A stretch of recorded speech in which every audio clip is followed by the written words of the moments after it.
So that's from a few years ago. Chris Haynes on with Dan Patrick discussing the idea of trading for Damian Lillard. So maybe things have changed, Mego.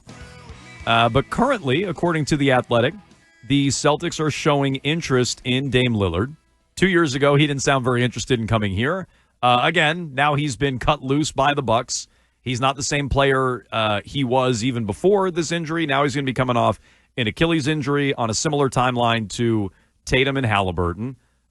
Should the Celtics be interested on Dame Lillard or interested in signing Dame Lillard if he's even open to potentially coming here? Because, again, the reporting is they're showing interest in him, not the other way around. Yeah, they should definitely be interested. You always kick the tires, even when he's coming off an Achilles injury. And I've been on the record that I don't love undersized guards and how they age, especially when they're on the Celtics. Just not a good track record for them. Yeah, true. Isaiah, Kemba. It's tough. It's a tough grind. But if it's something where it's such a low pay that, like, the risk is so low, you'd basically be taking a flyer on him. I don't know why you wouldn't. So here's what I wouldn't like about it. And I'm not saying I'd like kick and screw. You get him on a veterans minimum deal, and I bet he'll go for more. But if you get him on like a minimal deal, I'm not going to kick and scream about it. But I don't like what it represents. It would represent we're more worried about 2 years down the line than this year. And we're more worried about Tatum in 2 years than trying to do anything this year. Isn't that already the reality, Well, though? probably, but I like to think they're going to at least try to give it a good, honest run this year and see what you can do with Jalen as a number one. And if they go below the luxury tax, forget aprons. If they dip below the luxury tax and they sign Damian Lillard just to rehab with Tatum and come back in 2 years, I just don't like what that represents. I don't like punting on a year when you have an all-star in Jaylen Brown, finals MVP. All-NBA. You have an all-NBA player, thank you. You have Derek White, who's been all defense and been on Team USA. You have two other guys who, according to the Ringer's top 100 rankings, are in the top 100. Count those for whatever they are, in Simons and Pritchard. Like, I feel like you have enough talent to have a representative year next year and be in the mix in the Eastern Conference. And so I'd worry more about adding to this year's team than building 2 years from now. Yeah, I'd be pretty surprised if it happens. Again, you have to show interest. Yeah, I mean, you this is a former All-Star. Again, he's got a terrible injury. He's in a situation where maybe you can get him for dirt cheap. And so you look at it, but he also doesn't solve the biggest problem, not to have a pun there, but the biggest problem on your roster still, which is who's going to be your starting center. Celtics have been in this position for years at this point where they've got plenty of guards. Like, their guard depth is unmatched most seasons. But they need somebody who's going to be a starting center. And right now, the best shot that you're looking at is probably Neemias Queta.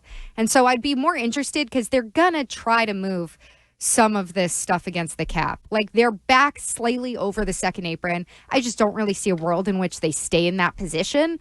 And they still need a starting center. So there's going to be a lot more moves to come. And I'm still going to be surprised if Anthony Simons is here on the team to start the season. I do want him here. Now, again, tell me what the return is. I like him as a player. It's just such a big contract. Yeah, but it's for 1 year. It's $27.7 million against the cap. Yeah. So they're back in the second apron right now, right? Yeah. With the Minot signing and the Garza signing. Yes. Well, and also what they got back. Yeah, right. Simons and Niang. Yeah, so there are other pieces you could spin off. Maybe that's Hauser, maybe that's Niang. I would like to hang on to Simons personally. I thought that was a good return for Drew Holiday. The other moves, not so much. Does it tell you anything that Al Horford is still a free agent?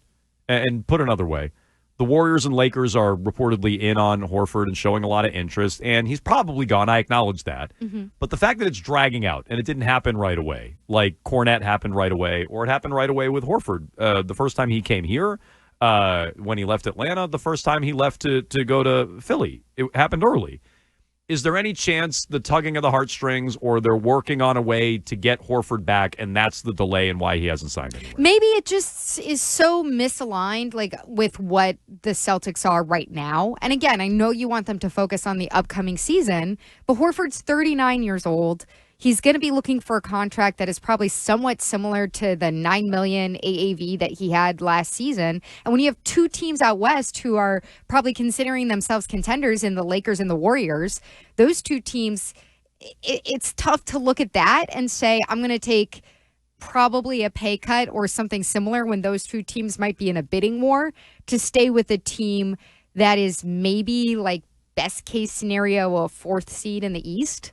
I'm trying not to be too negative about it because I think there is a possibility that he could say, hey, I'm just going to finish out my career. I get a 2-year deal. Tatum comes back in 26. We make a serious run at it then.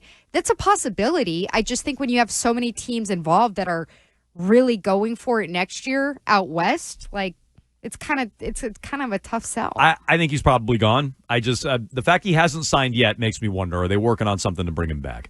Mark is in Medford, waiting patiently on the Bees. What are you looking forward to this season, Mark? You're trying to find a silver lining, it looks like. Well, let's see. Jeannot, glorified goon. Isimont, 4th liner, maybe a 3rd liner. Sean Corrali, been there, done that already. The only thing I'm looking forward to right now, guys, is the uniforms that they're bringing back from the 80s. Those are my favorite. Okay. Well, Mark, Mego, have you seen these? Yeah, the big rebrand. Yeah, to me, that's not a... When the Bruins were teasing like a new uniform, like an unboxing with that video they put out with Pasternak, I was expecting a little more than just going back to the future on these uniforms. I'm not saying I dislike them. They're fine. But yeah, I was expecting, I don't know, something a little more. They're a top 8 jersey of all time? No. Oh, in all sports, you mean? In all sports. In all sports, yeah. It's top 4 sweater. Top 4 sweater, top 8 jersey of all time. Well, what's your number one? Well, that was, in of course, all sports. Was, of course, the Hartford Whalers. That was the number one. You love a whale tail. Uniform in all. I do. In all sports, that is true.